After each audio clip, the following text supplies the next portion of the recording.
Hello, c'est Sandra FM, la psy qui vous aide à croquer la vie en toutes circonstances. Aujourd'hui, j'ai l'honneur de recevoir Corinne. Bonjour Corinne. Bonjour Sandra. Donc, on vient de vivre 2 jours d'immersion en coaching individuel avec Corinne. Et on vient juste de terminer. On s'est dit qu'on avait quand même un message super important à vous transmettre. Et donc, ce qu'on a décidé de faire, c'est de faire cette vidéo, d'attendre jusqu'à la fin des mois du coaching pour voir un peu l'évolution. Donc vous allez avoir non seulement cette interview qui aura lieu maintenant, et après en visioconférence, on fera un petit point à la fin du coaching pour voir si ce qu'on vient de vivre là, c'est toujours valable dans le futur dans votre quotidien face à la vraie vie, hors de l'immersion. Du coup, pour commencer, est-ce que vous pouvez juste vous présenter? Je fais juste un petit aparté. Je suis vraiment désolée pour le son. J'avais pas forcément prévu de faire cette vidéo et donc j'ai pas de micro. Donc j'espère que le son est suffisamment bon pour que vous puissiez nous entendre. Donc je tenais juste à faire ce petit aparté et je vous laisse la parole. Donc, qui êtes-vous, Corinne? Eh ben, je suis Corinne, j'ai 50 ans, mariée, maman de 3 beaux enfants, un garçon et 2 filles. Je suis comptable. À la fois, je suis fonctionnaire, je travaille au département et en même temps, en parallèle, je m'occupe de la comptabilité de l'entreprise de mon mari. Et qu'est-ce qui a fait qu'à un moment donné, vous avez eu le besoin de m'écrire, de me demander à l'aide? Au secours. Qu'est-ce qui se passait à ce moment-là, sans forcément rentrer dans les détails, si c'est quelque chose que vous ne voulez pas faire, mais en tout cas d'exprimer comment vous vous sentiez à ce moment-là, quelles étaient les phrases que vous disiez, comment c'était? Eh bien, il y a quelques mois, j'ai pris conscience que je faisais des achats vestimentaires compulsifs et que ça avait atteint un niveau qui était plus supportable, d'autant plus que mon mari m'en a fait la remarque et qu'il m'a dit que ça commençait à le déranger et que j'ai senti que ça devenait dangereux pour notre couple, pour notre famille. Ok, donc il y avait des achats compulsifs en grande quantité.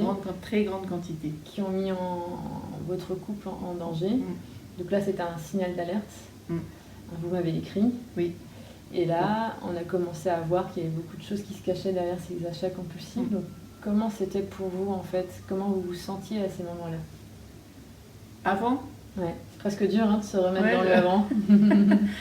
Avant, j'étais moche, grosse, j'avais pas confiance en moi. Je pensais avoir une mère qui n'était pas digne de ce nom.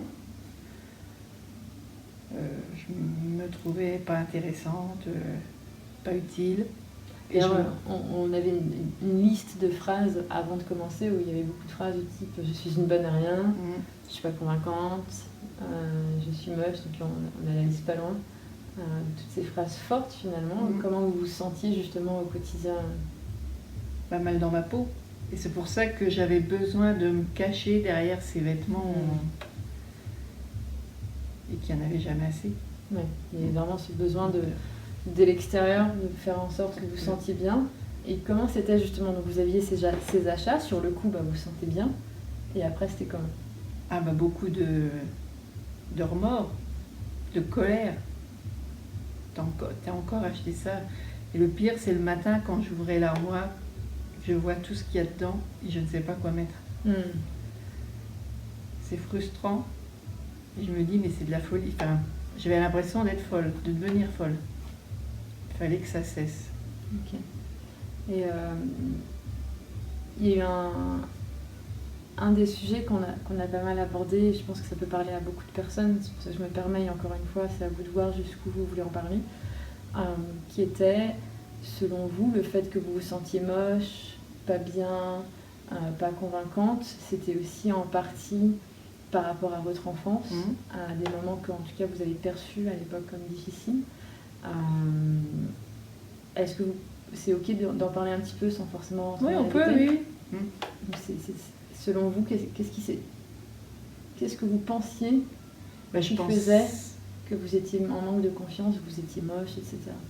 Je pense que j'avais une mère qui ne m'a pas désirée et moi je n'ai retenu d'elle que ça pendant toutes ces années d'enfance, d'adolescence. Donc une maman qui vous disait que vous n'étiez pas prévue. J'étais pas prévue. En plus j'étais une fille, elle ne voulait que des garçons. Okay. Donc j'ai grandi avec que ça. Vous avez une sensation de rejet, qu'est-ce que je fous ici sur Voilà, cette terre? c'est ça. Donc forcément après en grandissant, tout ça, ça n'aide pas à avoir confiance, à se trouver belle et intéressante, utile. Donc il y a cette difficulté, ce qu'on a identifié à exister, parce que de toute façon, aux yeux de votre maman, vous n'existez pas. Cette question de mais pourquoi j'existe, qu'est-ce que je fous là, je ne mérite pas, parce que votre maman a verbalisé plusieurs fois que c'était pas dans l'objectif initial, en tout cas. Donc cette relation avec votre maman était assez compliquée.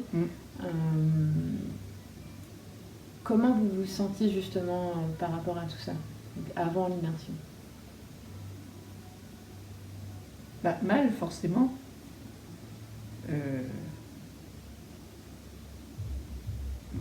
Comment je me sentais?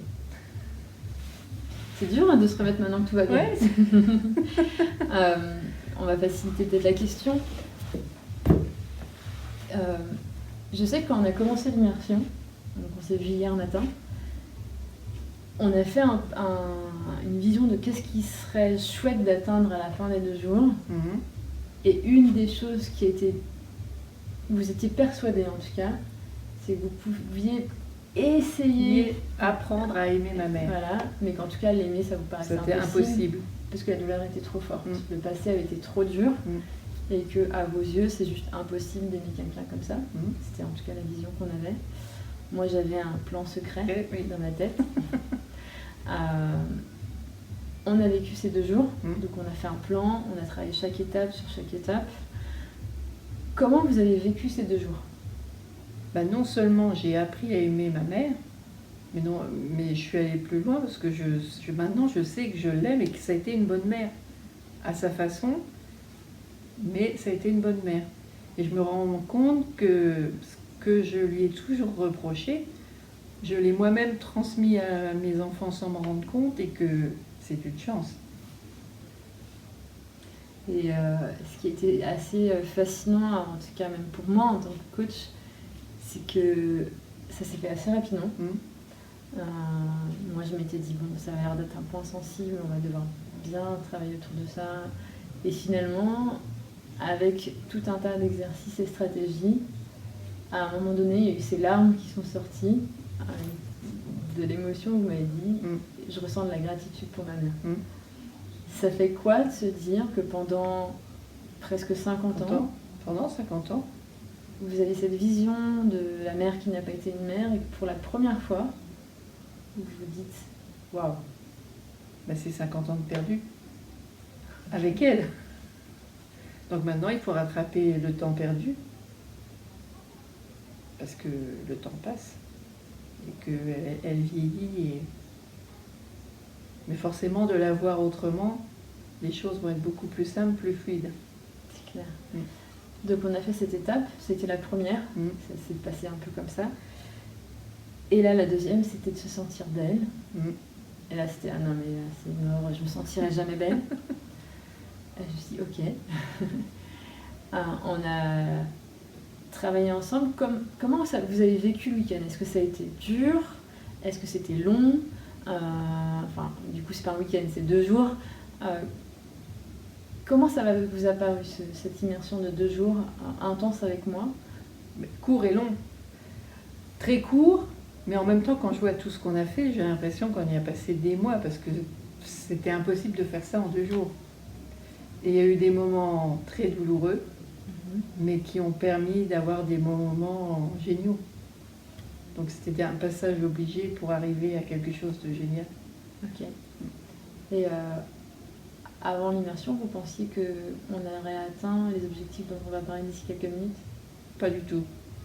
J'avais même pas conscience qu'on pouvait arriver là. Ouais. Pour vous, c'est demander des années et des années. Vous m'avez d'ailleurs dit que dans le passé, vous avez travaillé avec un psychiatre et avec de l'hypnose sur la relation avec votre maman. Ça n'a rien donné. Ça n'avait rien donné. Et une des choses que j'ai suggérées, ça je pense que c'est important pour les personnes qui nous écoutent, c'est je ne vous ai pas dit qu'il fallait absolument aimer votre mère et aller lui parler, mais il fallait juste faire en sorte que vous vous libérez de ce passé pour pouvoir avancer vers le futur. Et les choses ont fait que vous avez finalement vu l'amour que vous avez pour votre maman et tout ce qu'elle a fait pour vous. Ça c'est une notion importante parce que parfois les gens pensent que du coup je vais forcément faire en sorte que vous aimiez quelqu'un que vous avez détesté en passé. Là, le but, c'était pas ça. Pas du tout ça. C'était de faire en sorte qu'on casse ce boulet finalement qui nous empêche d'avancer.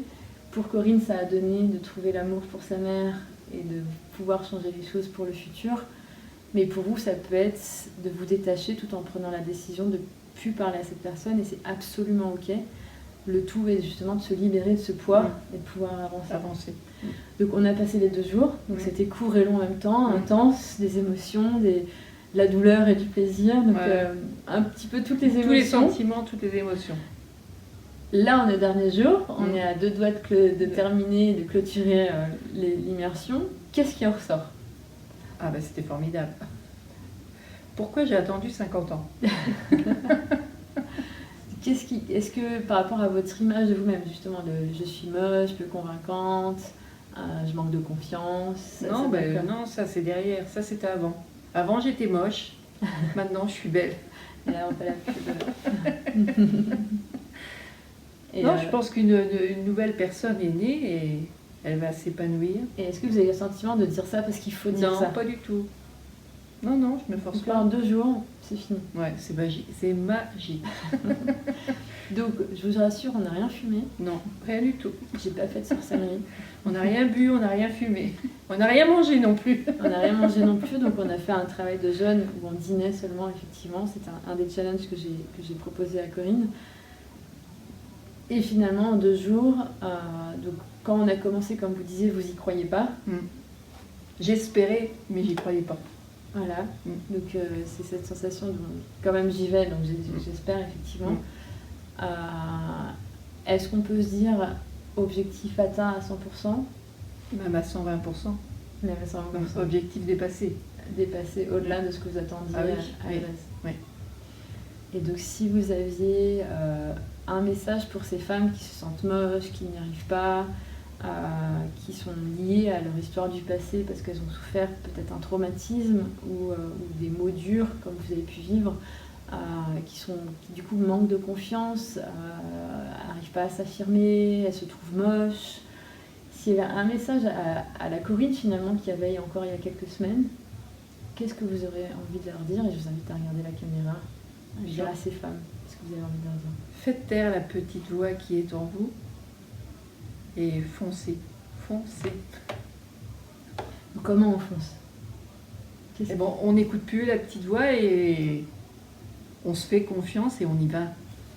On a le droit au bonheur, on a le droit d'être belle, on a le droit à la vie. On mérite une belle vie. Il faut se donner les moyens d'y arriver.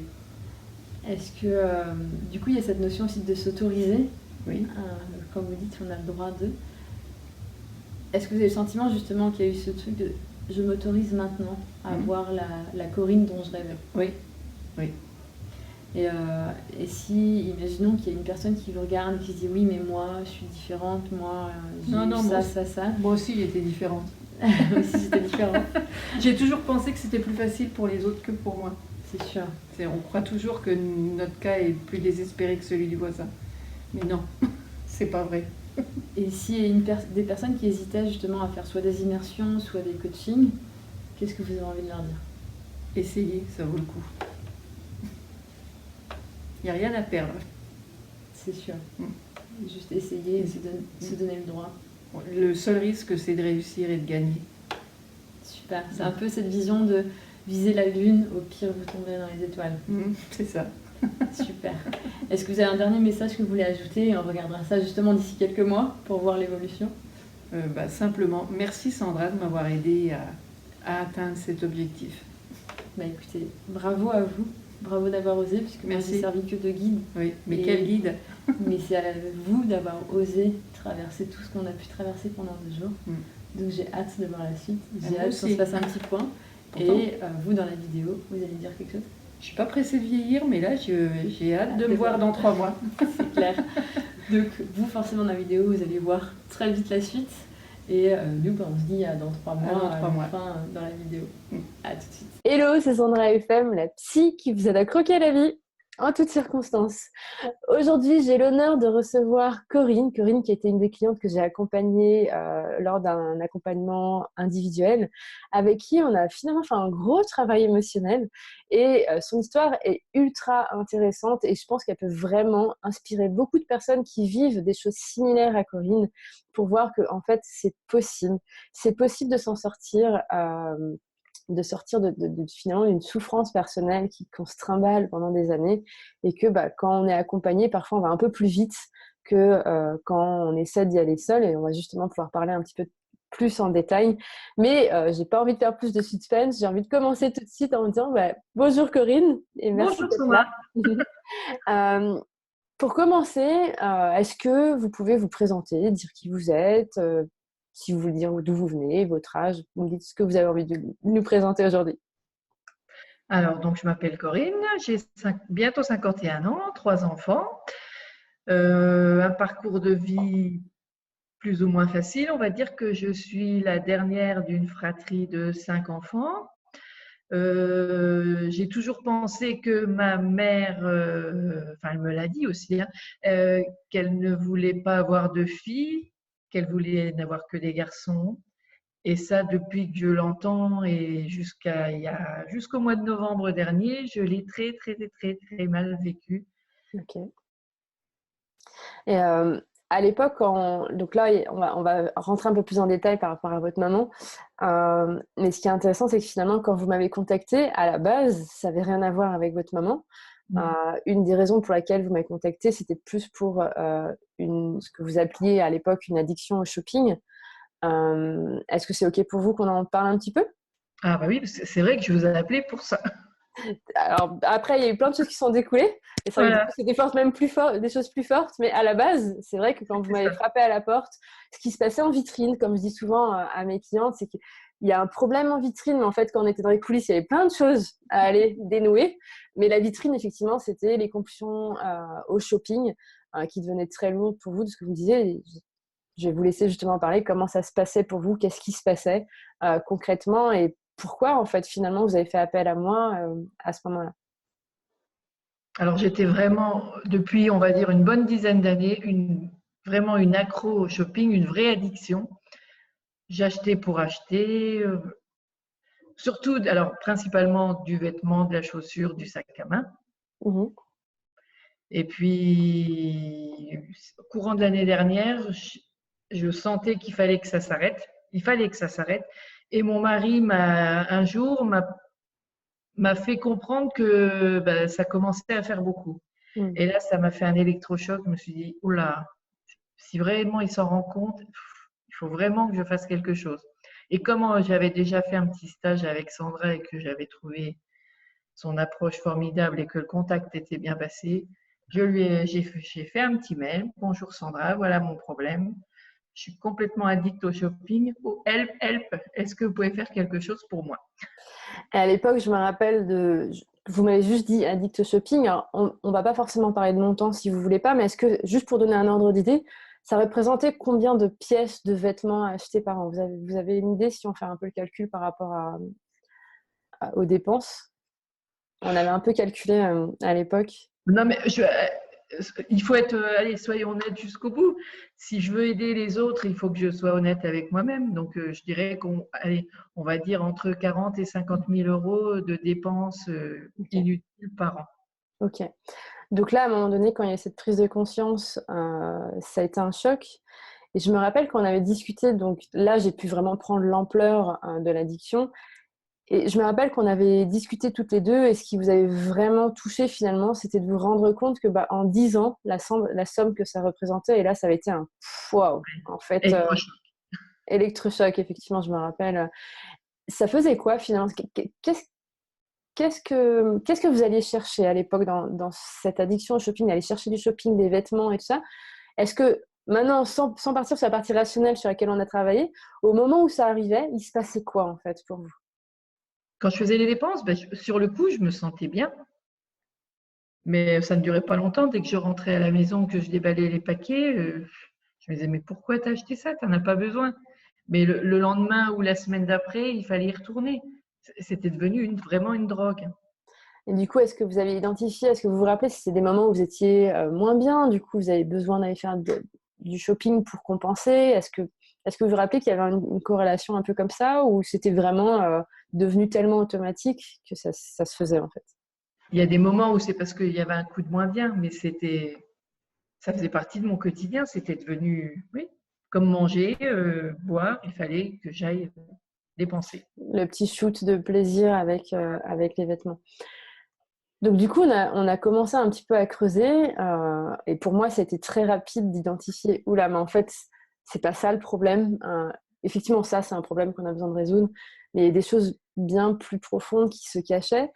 Est-ce que vous vous rappelez la première fois où on a parlé, ou en tout cas les premières fois où on a parlé, qu'est-ce que ça vous a fait de comprendre qu'en fait, le problème en soi, c'était pas l'addiction, mais il y avait d'autres choses? Est-ce que ça vous fait écho? Parce que du coup, depuis, il y a beaucoup de choses qui se sont Ouais, passées. ça D'ailleurs, paraît pour loin. la petite parenthèse, donc, je vous ai accompagné en novembre, donc on a commencé à discuter de tout ça, je pense, début novembre, fin octobre. Et à l'heure où on tourne cette vidéo, on est au mois de mai, donc ça fait plusieurs mois que c'est passé. Ça fait déjà plusieurs mois d'ailleurs que je vous accompagne plus. Donc, on parlera de la suite après, mais juste pour que vous donniez une idée que, effectivement, à ce stade, ça demande presque une introspection de se rappeler de comment c'était les premières fois, tellement il y a une transformation. Donc, est-ce que vous vous rappelez la première fois où vous avez pris conscience qu'en fait, vos compulsions, c'était quelque chose de beaucoup plus interne ou profond? Bah, oui, quand on a cherché, quand vous m'avez demandé de chercher, je ne sais plus comment ça s'est passé exactement. Vous m'avez posé beaucoup de questions sur. Je sais pas si je me souviens plus si c'est vous qui avez parlé de ma maman ou si c'est moi qui vous en ai parlé tout de suite. Ok, je vais moi-même répondre à cette question. Du coup, effectivement, votre maman est venue souvent. On a très vite identifié de mémoire que ces achats vous permettaient aussi d'avoir une certaine confiance, une certaine, ce sentiment d'exister. C'était quelque chose qui était sorti. Et donc, quand j'ai voulu creuser, donc une des choses que je fais avec mes clients pour expliquer un petit peu aux gens qui nous écoutent, je creuse un petit peu pour voir qu'est-ce qui déclenche tout ça. Alors, le but, c'est pas d'aller chercher le pourquoi, du comment, et après se dire, ah ouais, ma pauvre, à cause de ça, bah là, mais d'identifier, se dire, ok, bah, on sait qu'il y a eu ça qui a déclenché, qu'est-ce qu'on en fait? Et c'était un de mes objectifs. Et au fil en aiguille, effectivement, dès qu'on a parlé du côté je mérite pas ou je manque de confiance, et donc là, on a réussi à creuser un petit peu, c'est là où votre maman est arrivée quand même plusieurs fois dans la conversation. Et justement, est-ce que vous vous rappelez en fait comment était votre vision par rapport à votre maman à cette époque-là, et quel impact ça avait sur votre vie, sur votre addiction au shopping, etc. Ah ben moi, avant, je pensais que ma mère ne m'aimait pas, qu'elle ne m'avait pas désiré, elle ne me disait pas qu'elle m'aimait, donc pour moi, elle ne m'aimait pas. Et si elle ne m'aimait pas, c'est que je ne le méritais pas. Okay. Mais en même temps, je lui en voulais d'être comme ça. Mm. Et vous vous rappelez comment vous vous sentiez face à ça à l'époque? Il se passait quoi à l'intérieur de vous? Ah ben, j'étais mal dans ma peau, très mal dans ma peau. J'avais pas du tout confiance en moi. Et je pense que les vêtements me permettaient de me cacher derrière. Ok. Donc finalement, évidemment, c'était un peu comme une vitrine, un peu comme le post que j'ai mis ce matin sur Facebook, c'est-à-dire on met un masque, tout va bien, Mmh. mais à l'intérieur, il y a ça va pas trop. Mmh. Et est-ce que du coup, au-delà du manque de confiance, qui est déjà quelque chose d'assez lourd, le sentiment de pas le droit d'avoir le droit d'exister, de pas montrer finalement qu'on va même, est-ce qu'il y avait d'autres répercussions dans d'autres domaines de vie? Ah ben, la nourriture, Ok. Donc il y avait quelques compulsions, en tout cas ce sentiment d'avoir oui, besoin de vous remplir avec la voilà, nourriture, c'est ça. qu'on a Mmh. pu aussi travailler ensemble. Est-ce qu'il y avait d'autres domaines de vie? Bah, même la relation avec mon mari, j'ai pris conscience que je ne méritais plus sa confiance et ça, c'était pour moi insupportable. Et d'ailleurs, je me rappelle que c'était un des gros leviers pour vous, c'était waouh, mais là, mon mari, en fait, c'est quelqu'un qui est trop important dans ma vie pour que je m'abandonne, en fait. Et finalement, c'était plus. Vous avez réussi à chercher un levier motivationnel qui va aller au-delà de vous, dire non, mais si je le fais pas pour moi, je le fais au moins pour lui. Et c'était une des grandes forces finalement de l'accompagnement. tout au long de l'accompagnement. Mm. Alors, je me rappelle d'une des choses, pour mettre un peu d'humour dans tout ça, une des choses que vous m'avez dit, à partir du moment où on a finalement un peu formalisé le contrat et l'accompagnement, de la réaction de votre mari quand vous lui avez dit que vous alliez être accompagnée. Est-ce que vous vous rappelez qu'est-ce qu'il vous a dit? C'était pas charlatan, c'était que j'allais encore voir. Ça y est, c'est Je marrant. crois que c'était un charlatan que vous m'aviez C'était dit. charlatan. Oui, tu vas encore aller voir un charlatan et voilà. Et, Sandra est un charlatan. c'est ça. Donc, bon, moi, bien sûr, ça m'a fait rire et je comprends en fait que finalement, promettre qu'un week-end, on va se libérer de choses profondes, forcément, ça demande un budget puisque le week-end est très intense. Je suis vraiment là, au quotidien, etc. On pourra en parler un petit peu plus tout à l'heure. Et donc, forcément, il y avait cette pression un peu de votre mari. Comment vous êtes sentie quand il vous a dit justement non, mais là, c'est une charlatan, tu vas te faire avoir encore?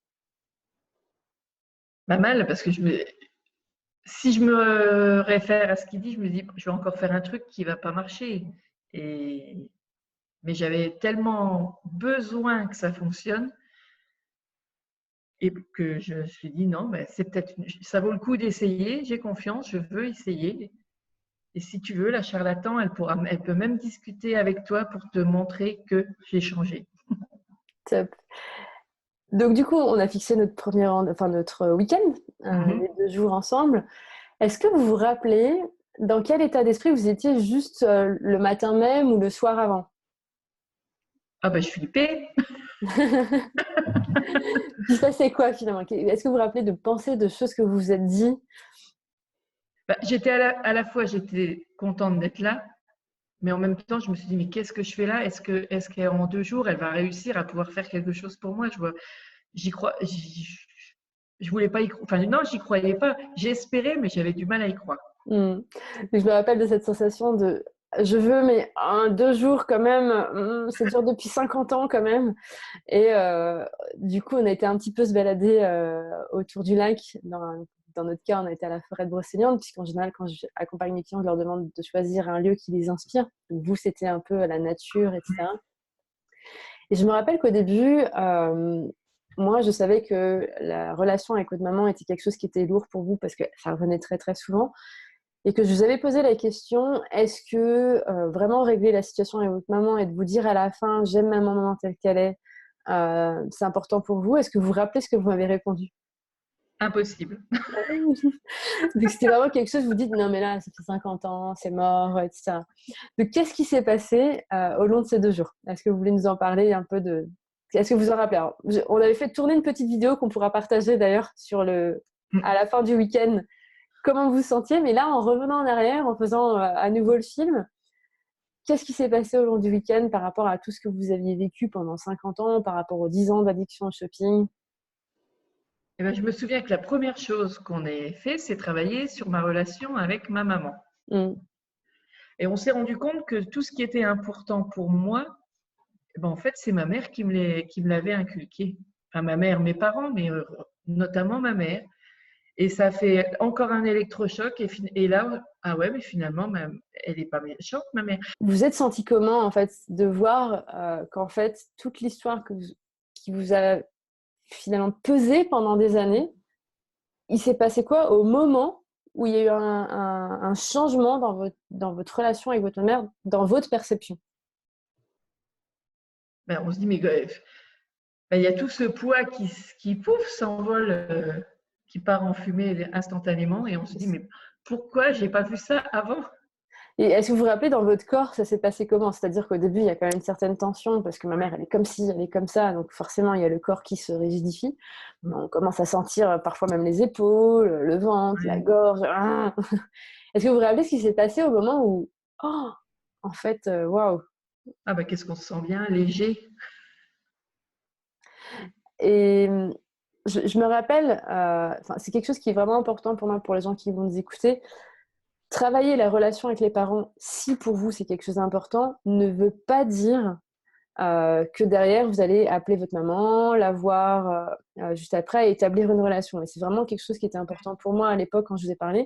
C'était que le but n'est pas de remettre la relation sur le bon chemin, mais que les personnes se libèrent de ce passé. Et après, c'est un choix personnel d'aller vers la personne qui était toxique, j'ai envie de dire, entre guillemets, Oui. ou de ne pas y aller et de juste se dire, OK, elle a fait partie de mon chemin. Ça ne veut pas dire pour autant que je la veux dans ma vie. Et c'est absolument OK, en fait. Il faut juste que vous soyez alignés par rapport à ça. Donc, dans aucun cas, mon travail est de faire en sorte que si aujourd'hui une personne que vous percevez comme toxique devienne votre meilleur allié le reste de votre vie et que vous soyez super copains le reste de votre vie. Après, ça, c'est un choix personnel. Mais en tout cas, c'est ultra important de vous libérer de ces poids qu'il y a autour des personnes, enfin de votre perception qu'il y a, toute cette pression qu'il y a par rapport à des mots qu'ils ont pu dire, peut-être à de la violence physique, de vous libérer de tout ça pour pouvoir justement se sentir légère. Et après, ce qui se passe après, c'est à chacun de voir. Pour le coup, vous, il y a eu un vrai changement juste après, qu'on va parler et qui me rend très, très heureuse de voir l'évolution que ça a donné, parce que ça vous correspond à vous, encore une fois. Il y a d'autres clients qui préfèrent ne pas aller en contact des parents et c'est absolument OK.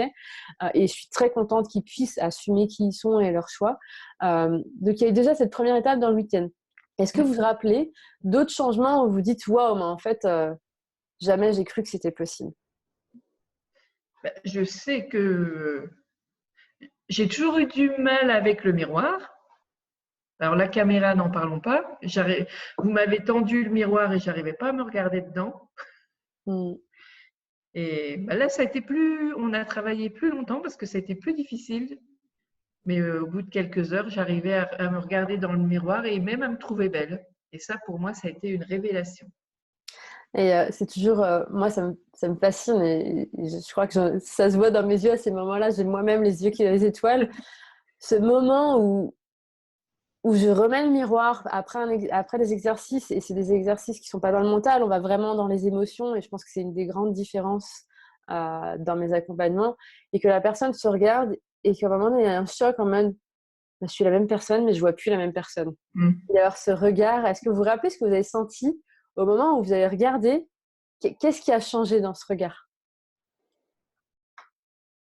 Je ne voyais plus la même personne, oui. Au lieu de voir en moi ce que je n'aimais pas avant, je me focalisais plus là-dessus et je me regardais en ensemble et je voyais quelqu'un, je me voyais belle, quoi. Est-ce que vous vous rappelez dans vos corps, ça fait quoi? C'était comment? Non, ça brûle à l'intérieur, c'est un grand moment de bonheur. Hein. Et on a évolué sur le miroir, qui a été aussi une grande étape. Est-ce que vous vous rappelez qu'il y a eu d'autres choses pendant ce week-end où vous avez vraiment senti qu'il y a eu un changement qui a vraiment fait évoluer pendant les 48 heures finalement qu'on a passé ensemble? Mais je me souviens d'un combat qu'on a eu toutes les deux. Combat entre votre mental et voilà. Donc, qu'est-ce que ça a pu transformer chez vous, au-delà de ce qu'on a fait concrètement? Qu'est-ce que ça vous a permis d'aller transformer? Ma vision de moi et ma vision des autres, enfin des proches. Qu'est-ce qui avait changé concrètement par rapport à la vision de vous et des autres? J'ai changé. Je me suis regardée, j'ai regardé les autres sous un nouvel angle. Et finalement, avant, je trouvais tout noir et en changeant d'angle, j'ai vu tout rose. Ok. Je pense qu'à ce moment-là, on avait aussi travaillé un petit peu la relation conflictuelle qu'il y avait avec certaines personnes de votre travail, notamment, et que du coup, c'était aussi un poids pour vous. Du coup, à la fin des 2 jours, on avait réussi à libérer ce poids encore une fois. Et d'ailleurs, ça portait ses fruits quelques mois plus tard. On va aussi en parler. Est-ce qu'il y a d'autres choses que vous voulez partager sur les transformations concrètes, ce que vous avez ressenti, ce que vous dites, où vous vous dites, mais c'est juste fou, en 48 heures, en fait, ça s'est passé? Donc j'ai 3 enfants que j'adore, ils savent que je les adore, mais je n'ai jamais réussi à leur dire vraiment « je t'aime ». Et le soir même, je les appelais les 3 les uns derrière les autres en leur disant. Et ça, la réaction qu'ils ont eue n'était pas forcément celle que j'attendais. Mais alors ça, pareil, ça m'a fait un bien fou. Alors, juste pour que les gens comprennent, en fait, ils ont juste été surpris que vous leur dites « je t'aime » parce qu'eux n'avaient pas le sentiment qu'ils n'étaient pas aimés. Et donc, ils vous ont confirmé qu'en fait, ils n'ont pas eu le sentiment de ne pas être aimés de mémoire. Et du coup, ça vous a donné un certain réconfort de dire, waouh, mais en fait, je m'en voulais, mais ils le savent d'une autre façon que les mots, en fait. Voilà. En fait, je me suis rendu compte que la perception que j'avais de moi n'est pas celle que l'entourage a. Donc là, je me dis, j'ai pas tout raté quand même, hein. C'est clair, c'est clair. Donc, il y a quand même les gens arrivaient à savoir qui vous êtes, mais vous, il y a eu ce manque de confiance, ce sentiment de ne pas avoir le droit d'exister, etc. Euh, Vous êtes rentré chez vous, Oui, gonflé à bloc. gonflé à bloc. Et je sais que souvent, à la fin de ces 2 jours, mes clients ont peur que on soit gonflé à bloc à la fin du week-end et qu'après, ça soit marée noire. Mm. Qu'est-ce qui s'est passé? Comment votre vie, finalement, s'est transformée? Donc là, aujourd'hui, ça fait décembre, janvier, février, mars, avril, mai. Donc, ça fait 6 mois. Mm. Qu'est-ce qui a changé dans votre vie? Bah, le solde sur mon compte en banque, Déjà, ouais, c'est clair. matériellement. Il y a eu des passages, il y a eu des hauts et des bas, on va dire. Parce qu'en rentrant, j'ai eu une discussion avec mon mari où j'ai tout étalé sur la table et on a même parlé argent. Et donc, il savait que je dépensais beaucoup, mais il ne s'attendait pas à des montants pareils. Donc, pour lui, ça a été un choc. Mm. Il y a eu une période compliquée où il ne savait pas s'il pourrait me refaire confiance, si je méritais sa confiance. Donc, il a fallu que je la regagne. Ça n'a pas été facile tous les jours. J'ai eu besoin de Sandra encore à ce moment-là, dans les bas. Et ça, au bout de 2-3 mois, je dirais que c'est revenu encore plus fort qu'avant. Et depuis, j'ai l'impression c'est un nouvel amour et c'est plus fort que ça ne l'a été jusque maintenant. C'est chouette. J'ai des frissons partout dans le corps. Est-ce que vous vous rappelez du conseil que je vous ai donné? Parce qu'il y a souvent cette perception de mon mari m'en veut. Enfin, ça arrive très souvent où je reçois des messages comme ça. Oui, mais je peux pas parce que mon mari fait ci, mon mari fait ça. Il croit pas en moi ou il me dit des choses comme ça. Est-ce que vous vous rappelez, au-delà d'ailleurs du conseil que j'ai donné, qu'est-ce que vous avez fait qui a fait la différence pour que votre mari vous fasse à nouveau confiance? J'ai fait mon mea culpa. Okay. Je lui dis j'ai tort, j'ai eu tort, je plaide coupable.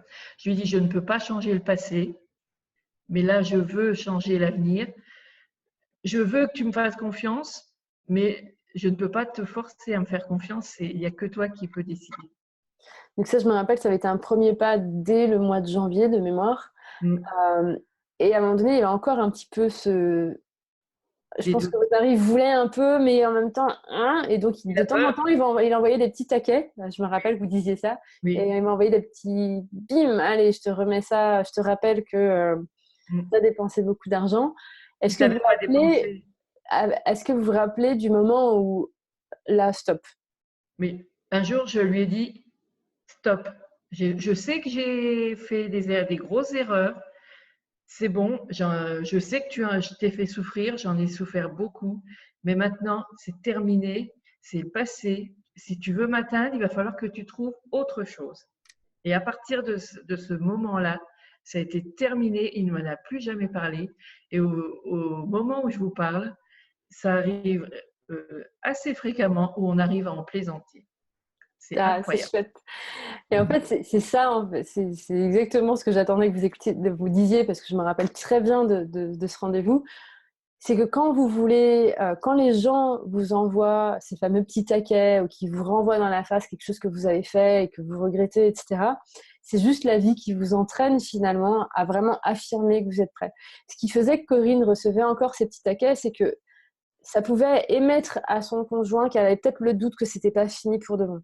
À partir du moment où elle a affirmé à son conjoint « Je sais qui je suis maintenant, donc tu peux continuer à dire ce que tu veux, je ne reviendrai pas à qui j'ai été avec ces achats, donc continue à parler, ça m'atteint plus », la personne juste se dit « Ah bon bah là, waouh, elle a l'air costaud, elle est sûre d'elle, bon bah chapeau quoi ». Et donc naturellement en fait les commentaires cessent. Et c'est le fait justement que vous avez réussi à assumer, à vraiment dire je sais que maintenant c'est fini, donc tu peux dire ce que tu veux et c'est terminé. Et tant que ça vous atteignait et que c'était dur pour vous, hop, il continuait à mettre la petite piqûre de rappel. Et c'est ça la magie, en fait, finalement, des relations humaines et de la communication, c'est que plus on a confiance et qu'on monte cette posture de confiance, plus l'autre va aussi ressentir cette confiance et va agir en accord, en fait. Mm. Et donc, il y a eu la relation avec votre mari qui s'est transformée et que du coup, aujourd'hui, il y a encore une plus grande complicité, comme un nouvel amour, comme vous disiez, qui est différent de celui d'avant, qui était déjà bien de mémoire, mais qui était vraiment là, vous étiez encore plus en profondeur. Qu'est-ce qui a changé d'autre pendant tous ces mois-là? Ben, la relation avec ma mère. Ok, donc vous avez décidé que vous aviez envie de revenir vers elle et pas faire une coupure. J'ai jamais coupé les ponts, mais elle avait vraiment une relation toxique dans le sens où quand j'allais la voir, je revenais, j'étais énervée, contrariée par ce qu'elle me disait. Et du jour, en rentrant du stage, quand je suis allée la voir, je suis allée la voir avec plaisir. Et il n'y avait plus du tout de haine ni de rancœur. Et au fil du temps, je me suis rendu compte que finalement, on arrivait à parler de tout, de rien, sans qu'elle ait critique, sans qu'elle me fasse de mal. Pareil, tout va pour le mieux dans le meilleur des mondes. Alors, je me rappelle que vous avez passé Noël avec elle, Oui, le Nouvel An avec elle, oui, et que là, pour des raisons de santé, elle a été hospitalisée et que vous étiez la voir, je crois, oui, quasiment tous les jours. oui. Je me rappelle de vous demander pourquoi vous y allez tous les jours, en fait, puisque bon, quand même, votre maman vous a fait tout ce qu'elle vous a fait.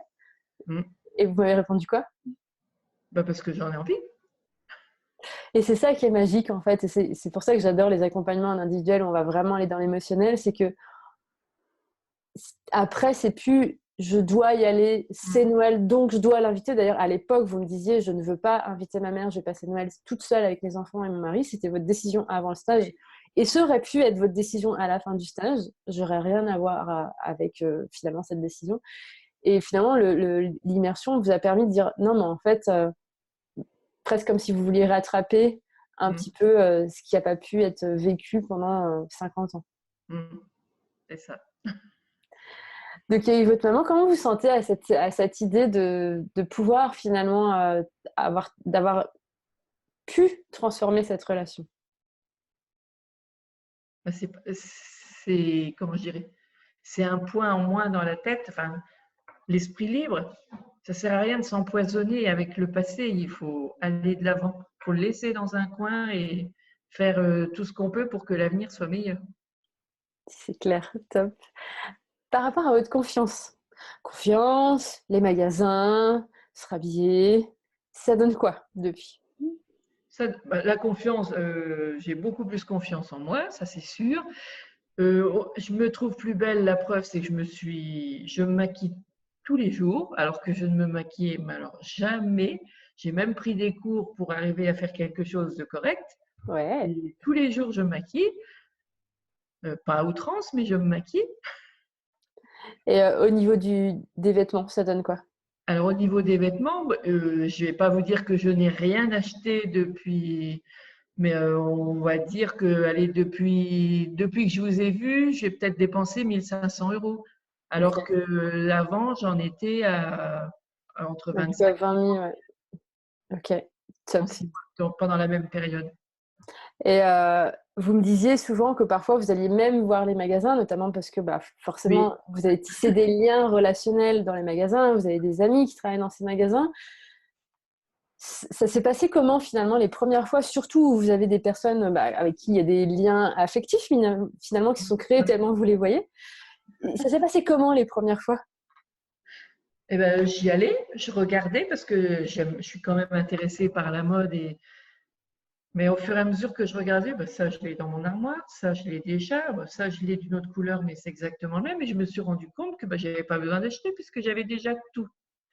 Et comment vous vous sentiez finalement? Est-ce qu'il y avait ce côté de oh non, c'est pas bien parce que j'ai déjà dans mon armoire? Pas du tout. C'était comment?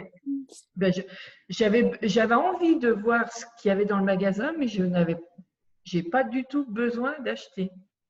Ok. Et vous vous sentiez comment justement par rapport à ça? Ça a fait c'était d'imaginer que la semaine avant, si vous rentriez dans ce magasin, vous aurez pris quelques pièces et que là vous êtes rentré et que finalement non, j'ai pas besoin, c'est ok.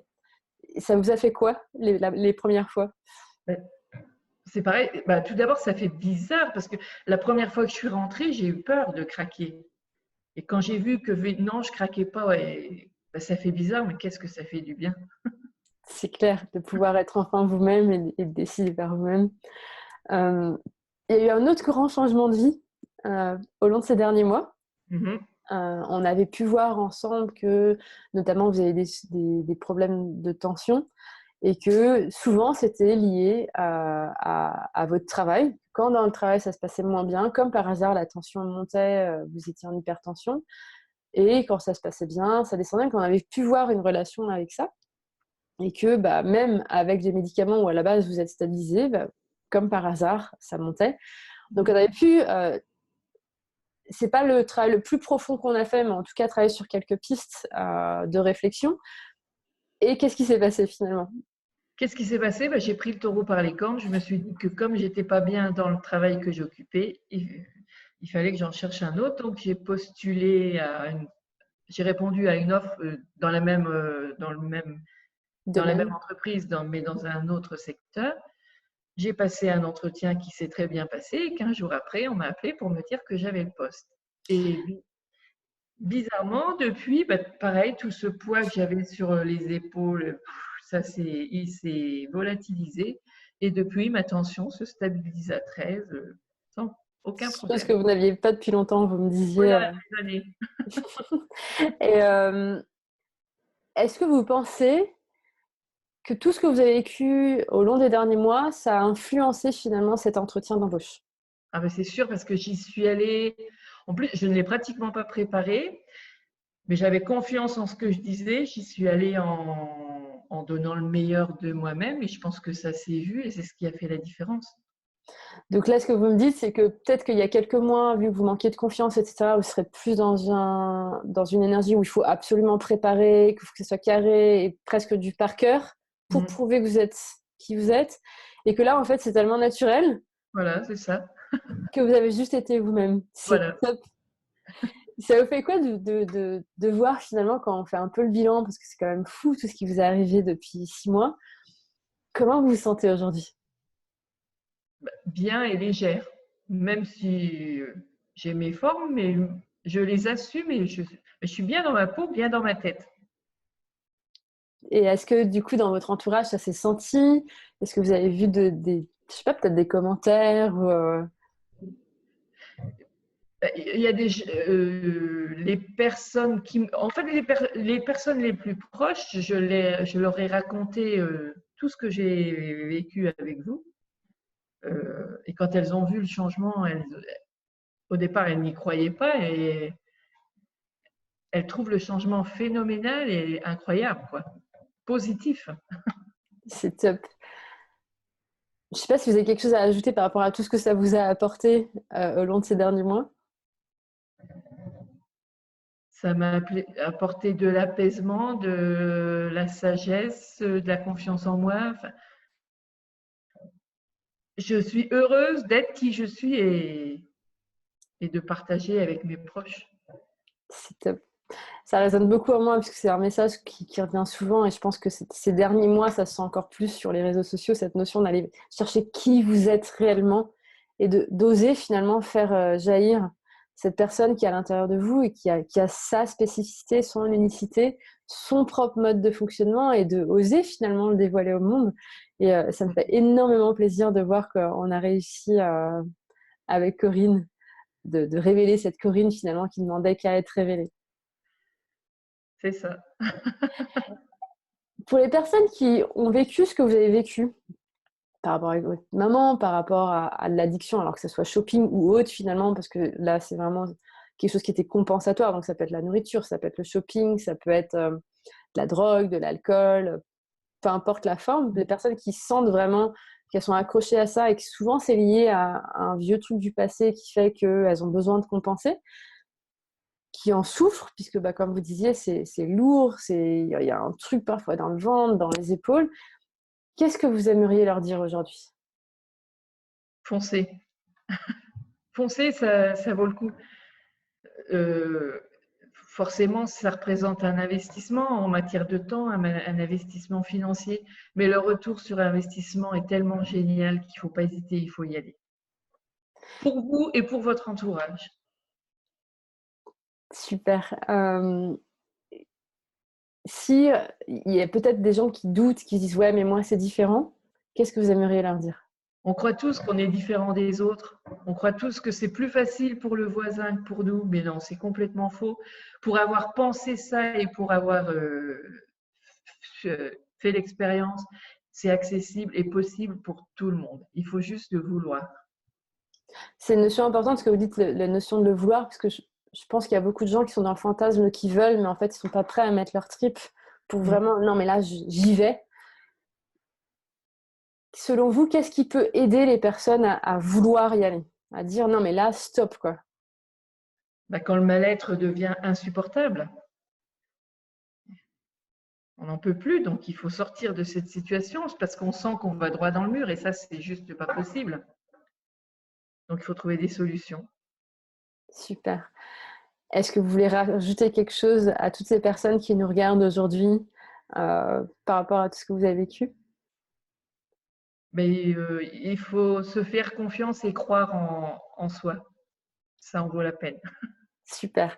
Imaginons, juste pour aller juste un petit peu plus loin dans cette image, vous aviez juste 30 secondes avant de mourir et que vous aviez un message à transmettre au monde. Qu'est-ce que vous aimeriez dire? Aide-toi et le ciel t'aidera. Ah, c'est super, belle citation. En tout cas, moi, ça m'a fait énormément plaisir de voir toute cette évolution et vous avez de quoi être très, très fiers d'avoir osé aller, parce que finalement, c'est pas facile d'aller chercher dans le passé, d'aller chercher tout ce qui se passe par rapport à votre maman, par rapport à l'addiction aussi, assumer publiquement tout ce qui s'est passé. Et j'en suis certaine qu'à l'époque, je vous aurais demandé de parler, par exemple, du montant. Ça a été d'ailleurs une surprise pour moi ce matin de voir qu'en fait, vous avez été OK d'en parler, puisque je me rappelle que même à la fin du week-end, c'était quelque chose avec lequel vous n'étiez pas forcément à l'aise de un peu dévoiler au monde les montants qui avaient été dépensés. Donc là, ça montre encore une fois qu'il y a une énorme évolution et de voir que vraiment, vous avez été jusqu'au bout même du coaching qui demande beaucoup d'émotions, de physique, de mental, etc. Et d'aller oser justement aller chercher la vraie Corinne qui est à l'intérieur de vous. Donc, encore une fois, bravo. Vous avez de quoi être très, très fiers.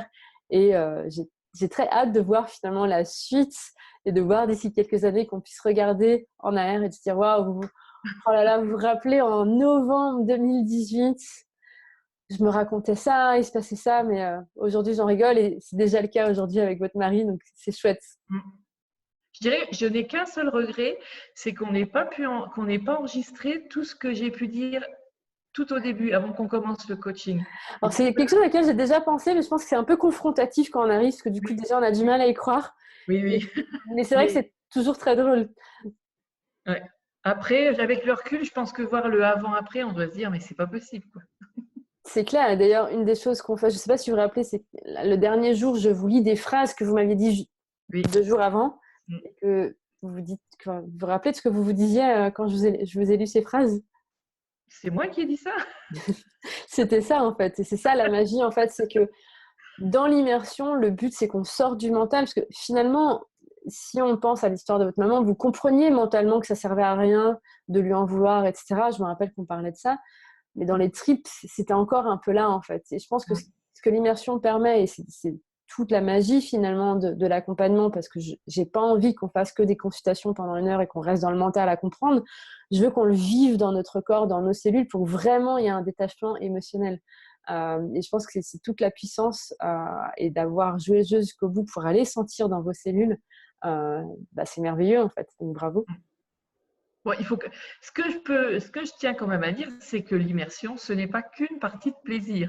Il y a des moments formidables, mais alors pour arriver au moment formidable, on passe par des moments horribles. Il y a des moments émotionnels très forts, effectivement, pendant tout le coaching. Effectivement, ça demande de sortir de sa zone de confort. Voilà, c'est ça. Et au final, c'est avec regret qu'on a passé les moments difficiles?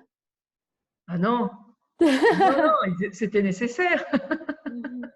Donc, en général, je vous rassure, hein, si vous passez par des moments difficiles quand on travaille ensemble, je vous laisse jamais dans cette phase on est en bas, justement, après, ok, maintenant on est là, hop, c'est parti, on remonte, quoi. Et je pense que c'est un peu la magie du week-end, c'est que ouais, on va aller vraiment creuser. J'ai utilisé dernièrement une métaphore où j'explique que c'est comme si on creusait sous la terre, on creuse, on creuse, on creuse. Et là, il y a un truc un peu plus dur. Donc là, je fous la dynamite. Et forcément, un dynamite, c'est explosif, ça part de partout, donc on s'en prend plein le visage. Mais en fait, c'est après ça aussi qu'il y a finalement le trou pour aller chercher le diamant qui nous attend derrière la dynamite. Et je pense que ça représente bien ce qu'on vit dans le week-end, cette notion de dynamite pour aller chercher le diamant. Visuellement, personnellement, ça me parle. Je ne sais pas si ça vous fait écho aussi. Ah bah ça me parle doublement puisque c'est exactement ce que j'ai vécu et en plus j'adore les diamants. C'est parfait. Moi aussi, ça me va bien, les diamants. Je pense que c'est un bon truc à aller chercher. Et chercher chacun son diamant à soi, qui on est réellement, et après le polir à sa façon. C'est magique en fait. Je pense que c'est exactement, quand on m'a parlé de ça, je me suis dit, c'est exactement ce que je fais dans les week-ends. Et c'est comme ça que j'ai envie de communiquer maintenant d'ailleurs sur cette immersion finalement qu'on vit. Parce que c'est ça en fait, on creuse, mais à un moment donné on explose, pas juste on creuse et après on reste à pleurer sur le trou, quoi. C'est ça.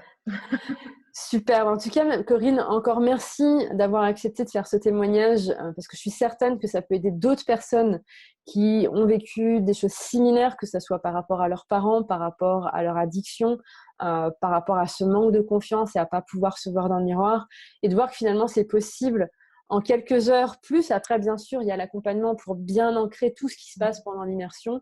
En fait, c'est possible de changer toute une vie et que maintenant, justement, vous avez toutes les cartes en main pour vivre cette vie dont vous rêviez depuis longtemps. Donc, merci encore pour cette interview. Et j'ai l'impression que vous vouliez dire quelque chose. Juste merci à vous de m'avoir permis de me découvrir.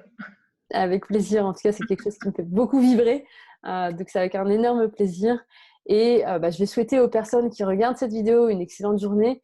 Si vous aussi, vous souhaitez soit être accompagné, soit voir quel type d'accompagnement peut vous permettre de vous aider, ou tout simplement avoir des ressources pour commencer à faire les premiers pas, n'hésitez pas à visiter le site. On vous mettra le lien soit en haut, soit en dessous, en fonction d'où vous regardez cette vidéo.